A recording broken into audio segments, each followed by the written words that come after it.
नमस्कार, आप देख रहे हैं हिंदी खबर। मैं हूं आपके साथ अमित शर्मा। महान स्वतंत्रता सेनानी और समाज सुधारक गोपाल कृष्ण गोखले की पुण्यतिथि पर उन्हें श्रद्धांजलि दी गई।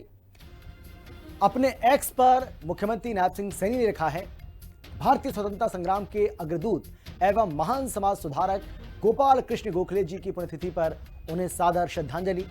सामाजिक उत्थान, शिक्षा प्रसार और राष्ट्र भावना जागृत करने में उनका योगदान सदैव प्रेरणादायी रहेगा।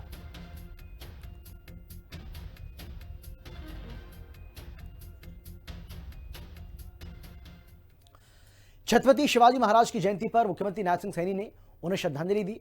उन्होंने एक्स पर पोस्ट करते हुए लिखा कि मातृभूमि की प्रतिष्ठा और अस्मिता के लिए निरंतर संग्राम करने वाले हिंदवी स्वराज के प्रणेता, महान पराक्रमी योद्धा छत्रपति शिवाजी महाराज की जयंती पर उनके चरणों में कोटि कोटि वंदन। जय शिवाजी महाराज। तो हिंदवी स्वराज के संस्थापक, महान योद्धा छत्रपति शिवाजी महाराज को श्रद्धांजलि दी है मुख्यमंत्री नायब सिंह सैनी ने। बाकायदा एक पोस्ट किया और इस पोस्ट के जरिए उन्होंने अपने श्रद्धा सुमन अर्पित किए हैं।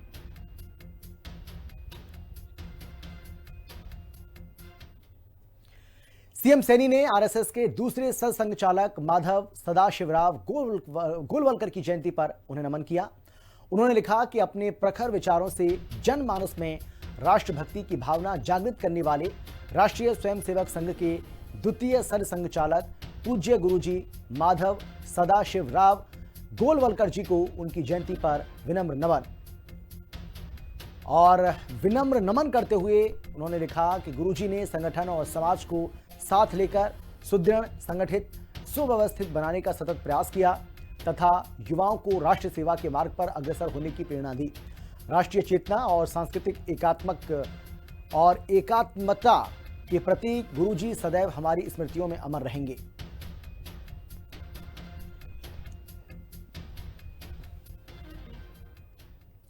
मुख्यमंत्री नायब सिंह सैनी ऊंचाना दौरे पर रहे, जहां उन्होंने ऊंचाना वासियों के हितों में कई बड़ी घोषणाएं की।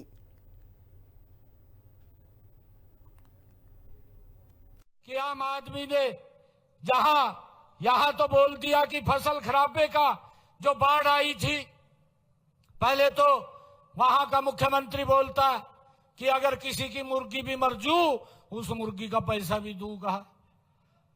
साथियों, लोगों की फसल खराब होगी, बाढ़ में चली गई, यहां तो बोल रहा का 20,000 रुपए प्रति एकड़ दे रहे हैं। केजरीवाल गुजरात में जाकर कह रहा, कहा जी मारे मुख्यमंत्री ने 50,000 रुपए एकड़ दे दिया। साथियों, इतना झूठ बोलने का काम ये कांग्रेस और आम आदमी के लोग करते हैं, जनो कोई देखता नहीं। आजकल तो सोशल मीडिया का जमाना है, जहां कोई बोलता है तुरंत तो बात पहुंच जाती है। परंतु मैं आपको बताना चाहता हूं, हरियाणा में ज्यादा वर्षा के कारण हमारे किसान को, अगर किसी के घर को, अगर किसी के पशु को दिक्कत आई है तो उसका मुआवजा उसके घर पर पहुंचाने का काम हमारी सरकार ने किया है। ये बड़े फख्र के साथ हम कहते हैं।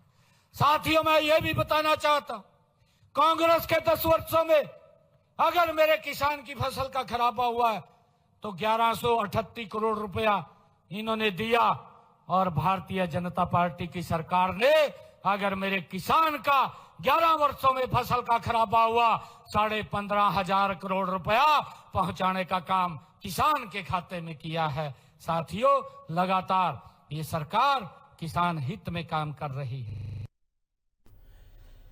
मुख्यमंत्री नायब सिंह सैनी ने विपक्ष पर जमकर निशाना साधा। उन्होंने आम आदमी पार्टी और कांग्रेस पर झूठी और भ्रामक राजनीति करने का आरोप लगाया। उचाना की सरदारी में हमारे देवेंद्र चतुर्वेदी जी ने जो मांग पत्र रखा है, इन्होंने कहा है कि गांव थुआ के मोगा नंबर 3600 एल बधाना माइनर के खाल को पक्का किया जाए। मैं थुआ के मोगा नंबर 3600 एल बधाना माइनर के खाल को पक्का कराया जाएगा। इसके लिए 75 लाख रुपया हम जारी करते हैं। और उचाना विधानसभा के विभिन्न वाटर कोर्स की रिमॉडलिंग तथा रिहेबिलिटेशन ये कराने की बात हमारे देवेंद्र जी ने कही है। उचाणा के 6 जल मार्गों की रीमॉडलिंग तथा रिहेबिलिटेशन कराई जाएगी, जिसके ऊपर 3 करोड़ 72 लाख रुपए खर्चा आएगा। वहीं वृद्धा पेंशन को लेकर सीएम सैनी ने कहा कि बुजुर्ग मेरे पिता समान हैं और उनका सम्मान बढ़ेगा, उनकी पेंशन नहीं कटेगी। आज मैं उचाणा की इस ऐतिहासिक भूमि से, अरे बुजुर्ग मेरे पिता समान है, बुजुर्गों का आशीर्वाद हमारे सिर के ऊपर है। अरे बुजुर्गों का सम्मान बढ़ेगा, उनकी पेंशन नहीं कटेगी। और ये सुनिश्चित अगर कोई करता, ये भारतीय जनता पार्टी की सरकार करती है, मोदी जी के नेतृत्व में करती है। और फिलहाल इतना ही। एक छोटे से ब्रेक के बाद फौरन लौट रहे हैं, आप देखते रहिए हिंदी खबर।